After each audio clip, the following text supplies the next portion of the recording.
ನಮಸ್ಕಾರ ವೀಕ್ಷಕರೇ, ನಾನು ರೇಷ್ಮಾ. ನೀವು ನೋಡ್ತಾ ಇದ್ದೀರಾ ಕರ್ನಾಟಕ ಪವರ್ ಟಿವಿ ನ್ಯೂಸ್. ಇದೀಗ ಈ ದಿನದ ಪ್ರಮುಖ ಹೆಡ್ಲೈನ್. ಚಾಮರಾಜನಗರಕ್ಕೆ ಬಂದಾಗಲೆಲ್ಲ ನನ್ನ ಕುರ್ಚಿ ಸುಭದ್ರ. ಸಿದ್ದರಾಮಯ್ಯ. ಬಿಜೆಪಿ ಜೆಡಿಎಸ್ನವರು ನನ್ನ ಕುರ್ಚಿ ಅಲ್ಲಾಡಿಸ್ತಾನೆ ಇರಿ, ನನ್ನ ಕುರ್ಚಿ ಗಟ್ಟಿ ಆಗ್ತಾನೆ ಇರ್ತದೆ. ಚಾಮರಾಜನಗರಕ್ಕೆ ಬಂದಾಗಲೆಲ್ಲ ನನ್ನ ಕುರ್ಚಿ ಸುಭದ್ರವಾಗಿರುತ್ತದೆ ಎಂದು ಬಿಜೆಪಿ ಜೆಡಿಎಸ್ ಷಡ್ಯಂತ್ರವನ್ನು ಮುಖ್ಯಮಂತ್ರಿ ಸಿದ್ದರಾಮಯ್ಯ ವಿಪಕ್ಷದವರಿಗೆ ಲೇವಡಿ ಮಾಡಿದ್ರು. ಚಾಮರಾಜನಗರದ ಜಿಲ್ಲೆಯ ಬರಚುಕ್ಕಿ ಜಲಪಾತದ ಬಳಿ ಕನ್ನಡ ಮತ್ತು ಸಂಸ್ಕೃತಿ ಇಲಾಖೆ, ಪ್ರವಾಸೋದ್ಯಮ ಇಲಾಖೆ ಮತ್ತು ಜಿಲ್ಲಾಡಳಿತದ ವತಿಯಿಂದ ಆಯೋಜಿಸಿದ್ದ ಚೆಲುವ ಚಾಮರಾಜನಗರ ಬರಚುಕ್ಕಿ ಜಲಪಾತೋತ್ಸವವನ್ನು ಉದ್ಘಾಟಿಸಿ ಮಾತನಾಡಿ, ಪರಿಸರ, ಪ್ರವಾಸೋದ್ಯಮ ಆಹ್ಲಾದಿಸಲು ಚಾಮರಾಜನಗರ ಉತ್ತಮ ಜಿಲ್ಲೆಯಾಗಿದೆ. ಆದರೆ ಆರ್ಥಿಕವಾಗಿ, ಸಾಮಾಜಿಕವಾಗಿ ಬಹಳ ಹಿಂದೆ ಉಳಿದಿದೆ ಎಂದರು. ಮೈಸೂರು ಜಿಲ್ಲೆಯಿಂದ ವಿಭಜನೆಗೊಂಡಿರುವ ಚಾಮರಾಜನಗರ ಜಿಲ್ಲೆಗೆ ಕಾಲಿಟ್ರೆ ಅಧಿಕಾರ ಹೋಗ್ತದೆ ಎನ್ನುವ ಮೂಢನಂಬಿಕೆ ಬಿತ್ತಿದ್ರು. ಆದರೂ ನಾನು 10ಕ್ಕೂ ಹೆಚ್ಚು ಬಾರಿ ಜಿಲ್ಲೆಗೆ ಮುಖ್ಯಮಂತ್ರಿಯಾಗಿ ಬಂದಿದ್ದೇನೆ. ಇಲ್ಲಿಗೆ ಬಂದಾಗಲೆಲ್ಲ ನನ್ನ ಕುರ್ಚಿ ಹೆಚ್ಚು ಗಟ್ಟಿಯಾಗಿದೆ ಎಂದರು. ನನ್ನ ಕುರ್ಚಿಯನ್ನ ಬಿಜೆಪಿ ಜೆಡಿಎಸ್ನವರು ಅಲ್ಲಾಡಿಸ್ತಾನೆ ಇದ್ದಾರೆ. ಅವರು ಎಷ್ಟೇ ಅಲ್ಲಾಡಿಸಿದರೂ ನಾನು ಇನ್ನಷ್ಟು ಗಟ್ಟಿಯಾಗಿ ಅಧಿಕಾರದ ಚುಕ್ಕಾಣಿ ಹಿಡಿದು ಬಡವರ, ಶೋಷಿತರ ಪರವಾಗಿ ಕಾರ್ಯಕ್ರಮಗಳನ್ನು ರೂಪಿಸಲೇ ಇರ್ತೀನಿ ಎಂದು ಬಿಜೆಪಿ ಜೆಡಿಎಸ್ ಅವರ ಜಂಟಿ ಷಡ್ಯಂತ್ರವನ್ನು ಲೇವಡಿ ಮಾಡಿದ್ರು. ಸಿದ್ದರಾಮಯ್ಯನವರ ಕಾಲುಗುಣ ಸರಿ ಇಲ್ಲ, ಅದಕ್ಕೆ ರಾಜ್ಯದಲ್ಲಿ ಮಳೆ ಇಲ್ಲ ಎಂದು ನನ್ನ ಬಗ್ಗೆ ಆರೋಪಿಸಿದ್ರು. ಆದರೆ ಈ ಬಾರಿ ಉತ್ತಮ ಮಳೆಯಾಗಿ ವಾಡಿಕೆಗಿಂತ ಹೆಚ್ಚು ಮಳೆಯಾಗಿದೆ. ಹೀಗಾಗಿ ನನ್ನ ಬಗ್ಗೆ ಮೂಡಿಸಿದ್ದ ಮತ್ತೊಂದು ಮೂಢನಂಬಿಕೆ ಕೂಡ ಸುಳ್ಳಾಗಿದೆ ಎಂದರು. ಚಾಮರಾಜನಗರ ಜಿಲ್ಲೆಯಲ್ಲಿ ಪ್ರವಾಸೋದ್ಯಮ ಅಭಿವೃದ್ಧಿಪಡಿಸಲು ಸರ್ಕಾರ ಅಗತ್ಯ ಎಲ್ಲ ನೆರವನ್ನ ನೀಡಲಿದೆ. ಅಗತ್ಯ ಬಿದ್ದರೆ ಹೊಸ ಪ್ರವಾಸೋದ್ಯಮ ನೀತಿಯನ್ನ ರಚಿಸಲಾಗುವುದು ಎಂದು ಭರವಸೆ ನೀಡಿದರು. ಬಿಳಿಗಿರಿ ರಂಗನಬೆಟ್ಟ, ಗಗನಚುಕ್ಕಿ, ರೂಪವೇ, ಇಲ್ಲಿನ ದೇವಸ್ಥಾನ ಅಭಿವೃದ್ಧಿ, ಸ್ವರ್ಣಾವತಿ ಜಲಾಶಯದಲ್ಲಿ ಜಲವಾಹನ ಕ್ರೀಡೆಗಳನ್ನು ಆರಂಭಿಸುವುದು ಸೇರಿ ಎಲ್ಲಾ ಯೋಜನೆಗಳಿಗೂ ಸರ್ಕಾರ ಜೊತೆಗೆ ನಿಲ್ಲಲಿದೆ. ಜಿಲ್ಲೆಯಲ್ಲಿ ಪ್ರವಾಸೋದ್ಯಮದ ಮೂಲಕ ಆರ್ಥಿಕವಾಗಿ ವೇಗದ ಪ್ರಗತಿ ಕಾಣಲು ಎಲ್ಲಾ ಸಹಕಾರವನ್ನ ಸರ್ಕಾರ ನೀಡಲಿದೆ ಎಂದು ಭರವಸೆ ನೀಡಿದರು. ಸಚಿವರಾದ ಎಚ್.ಕೆ. ಪಾಟೀಲ್, ಕೆ. ವೆಂಕಟೇಶ್, ಶಿವರಾಜ ತಂಗಡಗಿ, ಶಾಸಕರಾದ Hanur, M R Manjunath, C. Puttarangashetty, H M Ganesh Prasad, ಸಂಸದರಾದ ಸುನೀಲ್ ಬೋಸ್, ವಿಧಾನ ಪರಿಷತ್ ಸದಸ್ಯರಾದ ಡಾ. ಡಿ. ತಿಮ್ಮಯ್ಯ ಸೇರಿ ಹಲವು ಪ್ರಮುಖರು ವೇದಿಕೆಯಲ್ಲಿ ಉಪಸ್ಥಿತರಿದ್ದರು. ವರದಿಗಾರ Manikantha Nayak, Karnataka power TV news, Chamarajanagar.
ಜನಪದ ಕಲೆಯ ಪ್ರೇಮಿಗಳು ಆಗಿರುವಂತಹ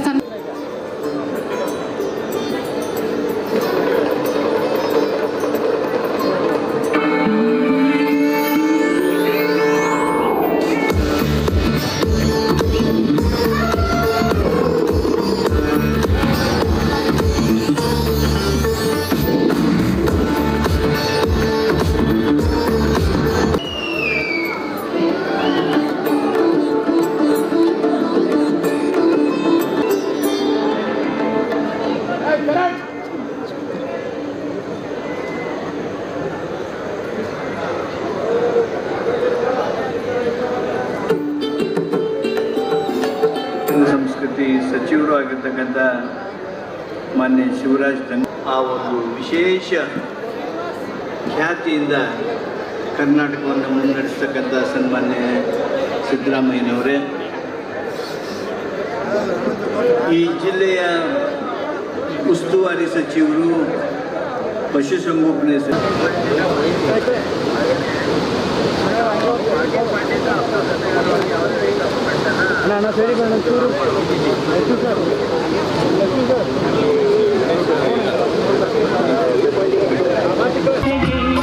ಮಾಡುವೆ ಭಕ್ತಿಯ ವಂದನೆ.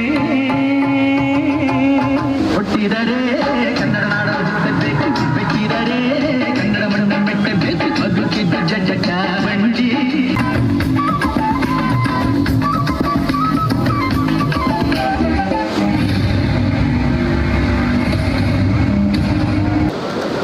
ಸರ್ ಹಾಗೆ ರೀ ಸರ್, ನಿಮಿಷ ಸರ್, ಒಂದು ನಿಮಿಷ ಸರ್.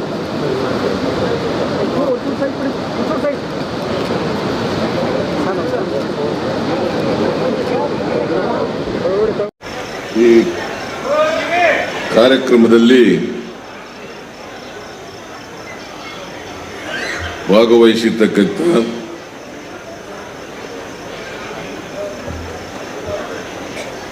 ರಾಜ್ಯದ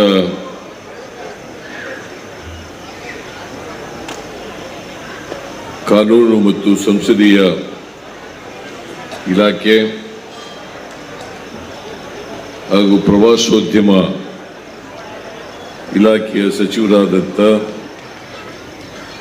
ಶ್ರೀ ಎಚ್ ಕೆ ಪಾಟೀಲ್ ಅವರೇ,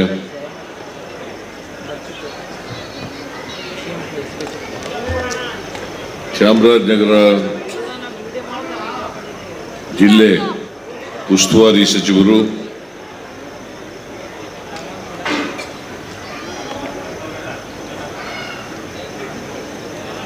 ಸಚಿವರಾದಂಥ ಶ್ರೀ ಕೆ ವೆಂಕಟೇಶ್ ಅವರೇ,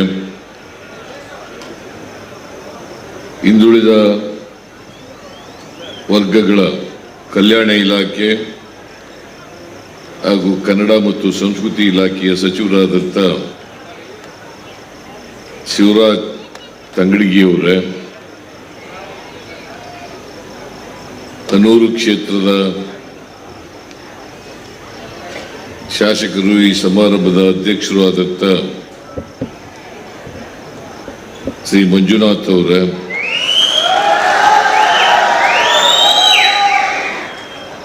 MSIL ಕಂಪನಿಯ ಅಧ್ಯಕ್ಷರಾದಂಥ ಶಾಸಕರಾದಂಥ ಶ್ರೀ ಪುಟ್ಟರಂಗ ಶೆಟ್ಟಿ ಅವರೇ, ಗುಂಡ್ಲುಪೇಟೆ ಶಾಸಕರಾದಂಥ ಗಣೇಶ್ ಪ್ರಸಾದ್ ಅವರೇ, ಡಾಕ್ಟರ್ ತಿಮ್ಮಯ್ಯ ಅವರೇ, ಮೇಲ್ಮನೆಯ ಸದಸ್ಯರು ಹಾಗೂ ನೂತನವಾಗಿ ಲೋಕಸಭೆಗೆ ಆಯ್ಕೆಯಾಗಿರ್ತಕ್ಕಂಥ ಸುನೀಲ್ ಬೋಸ್ ಅವರೇ,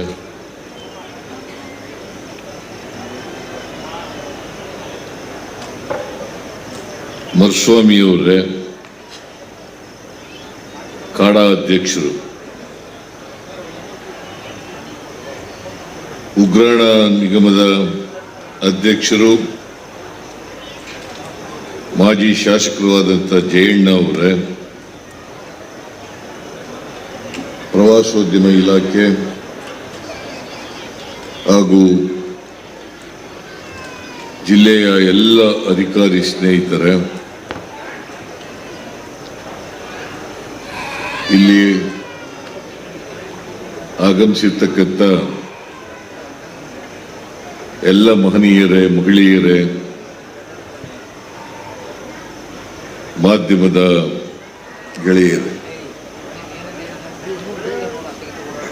ಈಗಾಗಲೇ ಸಚಿವರುಗಳು ಮಾತಾಡಿದ್ದಾರೆ, ಮಂಜುನಾಥ್ ಕೂಡ ಮಾತಾಡಿದ್ದಾರೆ. ಇವತ್ತು ಬರಚುಕ್ಕಿ ಜಲಪಾತೋತ್ಸವ 2024 ಇದನ್ನ ಅತ್ಯಂತ ಸಂತೋಷದಿಂದ ಉದ್ಘಾಟನೆಯನ್ನ ಮಾಡಿದ್ದೇನೆ.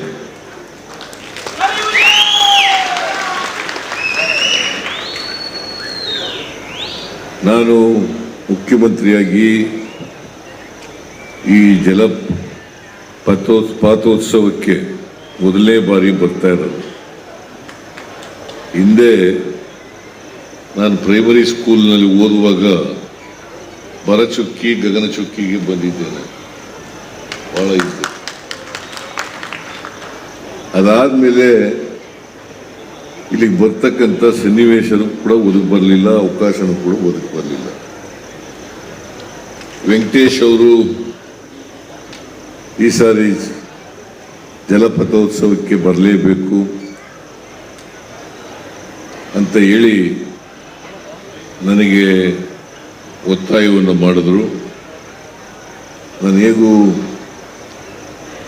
ಚಾಮರಾಜನಗರಕ್ಕೆ ಬರ್ತಾ ಇದ್ದೀನಿ,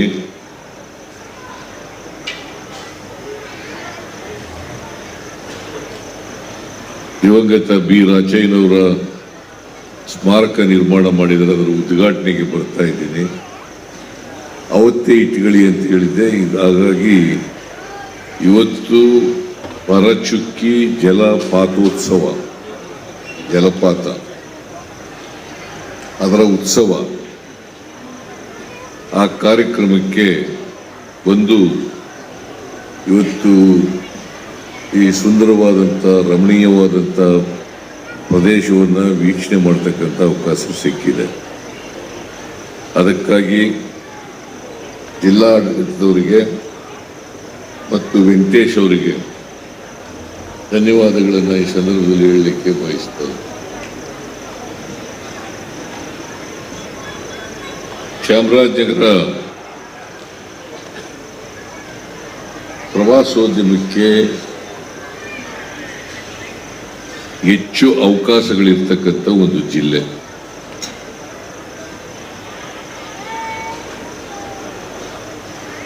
ಇದು ಒಂದು ರಮಣೀಯವಾದಂಥ ಜಿಲ್ಲೆ.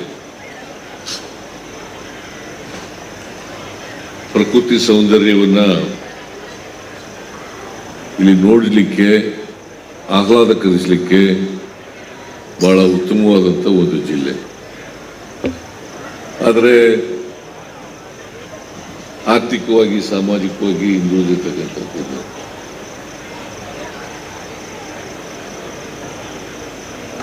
ನನಗೆ ಚಾಮರಾಜನಗರ ಜಿಲ್ಲೆ ಉದಯ ಆದಾಗ, ಯಾಕಂದ್ರೆ ಇದು ಮೊದಲು ಮೈಸೂರು ಜಿಲ್ಲೆಗೆ ಸೇರಿತ್ತು. ಆಮೇಲೆ 2017ರಲ್ಲಿ ಜೆ.ಎಚ್. ಪಟೇಲರು ಮುಖ್ಯಮಂತ್ರಿಯಾಗಿರುವಾಗ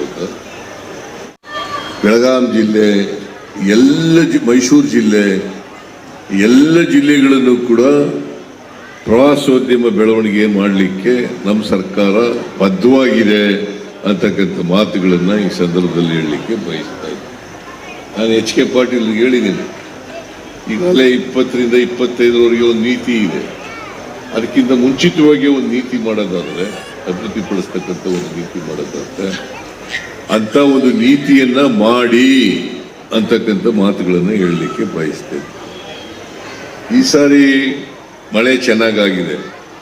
ಅದಕ್ಕೂ ಬಹಳ ಜನ ಹೇಳಿದ್ರು, ಸಿದ್ದರಾಮಯ್ಯ ಕಾಲ್ಗುಣ ಚೆನ್ನಾಗಿಲ್ಲ. ನೋಡಿ ಎಂಥ ಮೌಢ್ಯಗಳು. ಸಿದ್ದರಾಮಯ್ಯನ ಕಾಲ್ಗುಣ ಚೆನ್ನಾಗಿಲ್ಲ, ಅದಕ್ಕೆ ಮಳೆ ಬರಲಿಲ್ಲ. ಪ್ರಕೃತಿ ವಿಕೋಪದಿಂದ ಮಳೆ ಬರದೇ ಇರ್ತಕ್ಕಂಥದ್ದು ಆಗುತ್ತೆ. ಪ್ರಕೃತಿ ವಿಕೋಪದಿಂದ ಮಳೆ ಬರ್ತದೆ, ಬರಲ್ಲ. ಸಾಮಾನ್ಯವಾಗಿ 4 ವರ್ಷಕ್ಕೊಮ್ಮೆ, 5 ವರ್ಷಕ್ಕೊಮ್ಮೆ ಕರ್ನಾಟಕದಲ್ಲಿ ಬರ ಬರ್ತಕ್ಕಂಥದ್ದನ್ನು ನಾವು ನೋಡ್ತೀವಿ. ಇದೇನು ಕೂಡ ಬಂದಿದೆ ಬರಗಾಲ. ಕಳೆದ ವರ್ಷನೂ ಕೂಡ ಬರಗಾಲ ಇತ್ತು. ಆದರೆ ಈ ವರ್ಷ ನಮ್ಮ ಈ ವಾಡಿಕೆ ಮಳೆಗಿಂತ ಹೆಚ್ಚು ಮಳೆ ಬಿದ್ದುಬಿಟ್ಟದೆ. ಈಗ ನೋಡಿ, KRS ಗಲಾಟೆ ನಮಗೂ ತಮಿಳುನಾಡಿಗೂ ಕಳೆದ ವರ್ಷ ಬಹಳ ವಿವಾದ ನಡೀತಾ ಇತ್ತು. ನಮಗೂ ಅವ್ರಿಗೂ ವಾದ ವಿವಾದಗಳು ನಡೀತಾ ಇತ್ತು. ತಮಿಳುನಾಡಿಗೆ ನಾವು ನೀರು ಕೊಡೋಕ್ಕಾಗಲಿಲ್ಲ. ಒಟ್ಟು 81 TMC ನೀರು ಮಾತ್ರ ಕೊಡ್ಲಿಕ್ಕೆ ಸಾಧ್ಯ. ನಾವು ಸುಪ್ರೀಂ ಕೋರ್ಟ್ನವರ ಆದೇಶದ ಪ್ರಕಾರ 177.25 TMC ನೀರನ್ನು ಕೊಡಬೇಕು. ಈಗಾಗಲೇ ನಾನು ಕೇಳಿದೆ ಚೀಫ್ ಇಂಜಿನಿಯರ್ಗೆ, ಕಾವೇರಿ ನೀರಾವರಿ ನಿಗಮದ ಅಧ್ಯಕ್ಷರಿಗೆ ಕೇಳಿದೆ, ಈಗಾಗಲೇ 149 TMC ನೀರು ಹರಿದೋಗ್ಬಿಟ್ಟಿದೆ ಬಿಳಿಗುಂಡ್ಲು. ಇನ್ನು ಬರೀ 28 TMC ಕೊಟ್ಬಿಟ್ರೆ ಈ ವರ್ಷದ ಮುಗಿದೋಯ್ತು. ಸೊ KRS ಮತ್ತೆ ಕಬಿನಿ ಜಲಾಶಯಗಳು ತುಂಬಿರೋದ್ರಿಂದ ಇದು ಕೂಡ ಬರಚುಕ್ಕಿನೂ ಕೂಡ ತುಂಬಿ ಹರಿಯುತ್ತಾರೆ. ಬರಚುಕ್ಕಿ ನಲಿತ ನಡಿ ಇರಬೇಕಾದ್ರೆ ಅದರ ಸೊಗಸು ನಾವು ಕಾಣಬೇಕಾದ್ರೆ ಕಬಿನಿ ಮತ್ತು KRS ತುಂಬಬೇಕು. ಈ ವರ್ಷ ತುಂಬಿರೋದ್ರಿಂದ ಬರಚುಕ್ಕಿ ಇವತ್ತು ಆಕರ್ಷಣೀಯವಾಗಿ ಕಾಣಲಿಕ್ಕೆ ಸಾಧ್ಯ ಆಗ್ತದೆ. ಅದಕ್ಕೋಸ್ಕರವಾಗಿ ಇವತ್ತು ಬರಚುಕ್ಕಿ ಜಲಪಾತೋತ್ಸವ ಅನ್ನು ಮಾಡ್ತಾ ಇದ್ದೀವಿ. ಜಲಪಾತ ಪ್ಲಸ್ ಉತ್ಸವ, ಅದು ಜಲಪಾತೋತ್ಸವ ಆಗ್ಬಿಟ್ಟಿದೆ. ಸೊ ಅದರಿಂದ ಇಂಥ ಒಂದು ಜಲಪಾತ ಇರ್ತಕ್ಕಂಥದ್ದು ಇದು ಚಾಮರಾಜನಗರ ಜಿಲ್ಲೆಯಲ್ಲಿದೆ. ಅನೂರು ಕಾನ್ಸ್ಟಿಟ್ಯೂನ್ಸಿ ಚಾಮರಾಜನಗರ ಕೊಳ್ಳೇಗಾಲ ತಾಲೂಕಿನಲ್ಲಿ. ಇದನ್ನ ನೋಡ್ಲಿಕ್ಕೆ ಬಹಳ ಜನ ಬರ್ತಾರೆ. ಈಗಾಗಲೇ ನಾವು ಜಲಪಾತ ಸುತ್ತಮುತ್ತದಲ್ಲಿ 5 ಕೋಟಿ ರೂಪಾಯಿಗಳನ್ನು ಖರ್ಚು ಮಾಡಿ ಅನೇಕ ಅಭಿವೃದ್ಧಿ ಕೆಲಸಗಳನ್ನು ಮಾಡಿದ್ದೀವಿ. ಇನ್ನೂ 2.5 ಕೋಟಿ ರೂಪಾಯಿ ಬೇಕು ಅಂತ ಹೇಳ್ತಾರೆ. ಅದನ್ನು ಕೂಡ 2.5 ಕೋಟಿ ರೂಪಾಯಿಯನ್ನು ನಮ್ಮ ಸರ್ಕಾರ ಕೊಡ್ತದೆ ಅಂತಕ್ಕಂಥ ಮಾತುಗಳನ್ನು ಈ ಸಂದರ್ಭದಲ್ಲಿ ಹೇಳಲಿಕ್ಕೆ ಬಯಸ್ತೇನೆ. ಈಗ ಪಕ್ಕದಲ್ಲಿ ಗಗನಚುಕ್ಕಿ ಇದೆ, ಪಕ್ಕದಲ್ಲಿ ಗಗನಚುಕ್ಕಿ, ಅದೇ ಮಳವಳ್ಳಿ ತಾಲೂಕು, ಮಂಡ್ಯ ಜಿಲ್ಲೆ. ಇವೆರಡಕ್ಕೂ ಒಂದು ಎಂಥದ್ದು